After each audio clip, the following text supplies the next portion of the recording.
முதலாவது கேள்வி, அலகு இருக்கின்ற போதிலும் பரிமாணம் இல்லாத பகுதிய கணியம் பின்வருவனவற்றுள் யாது? அதில் முதலாவது விட பிளாங் மாறிலி தந்திருக்கிறாங்க, ரெண்டாவது பரப்பிடுவை, மூன்றாவது சக்தி, நாலாவது தொடர்பு வேகம், அஞ்சாவது ஒளிச்செறிவு மட்டம்.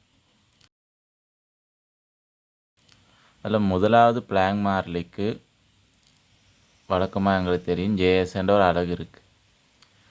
அந்த அலகுப்படி பார்த்தோம்னா அதுக்கு ஒரு பரிமாணம் வரும் ml² t-1.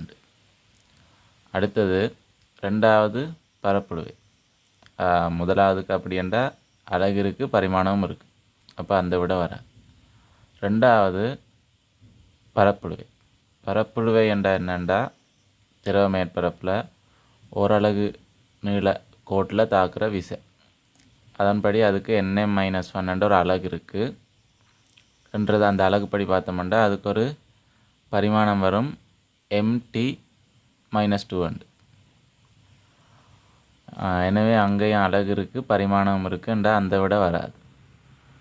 மூன்றாவது சக்திக்கு எங்களுக்கு வழக்கமாக தெரியும் ஜூல் என்ற ஒரு அலகு இருக்குது. அந்த அலகுப்படி பார்த்தோம்னா சக்தி என்றால் பொதுவாக விசையின் திசையில் அசைந்த தூரம் என்றபடியாக நியூட்டன் மீட்டர் என்று வரும் அலகு. அந்த நியூட்டன் மீட்டர் பரிமாணத்துக்கு மாற்ற ml² t-2 வரும். அடுத்தது என்றதால் அங்கேயும் அலகு இருக்குது, பரிமாணம் இருக்குது என்றதால் அந்த விட வராது.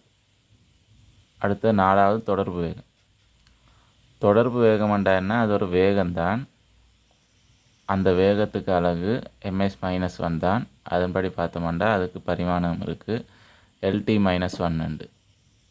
இங்கேயும் அலகு இருக்குது, பரிமாணம் இருக்குன்றதால இந்த விட வராது.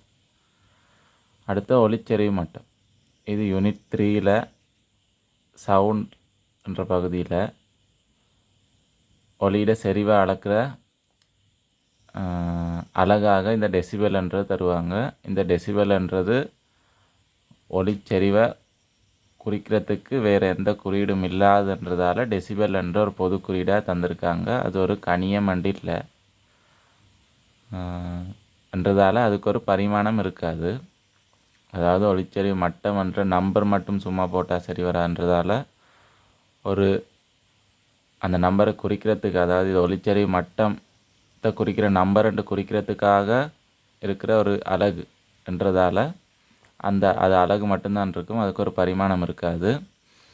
எனவே அலகு இருக்குது, பரிமாணம் இல்லை என்ற வார விட ஒளிச்செறிவு மட்டம் அது 5வது விட. எனவே இந்த கேள்விக்கு ஆன்சர் 5.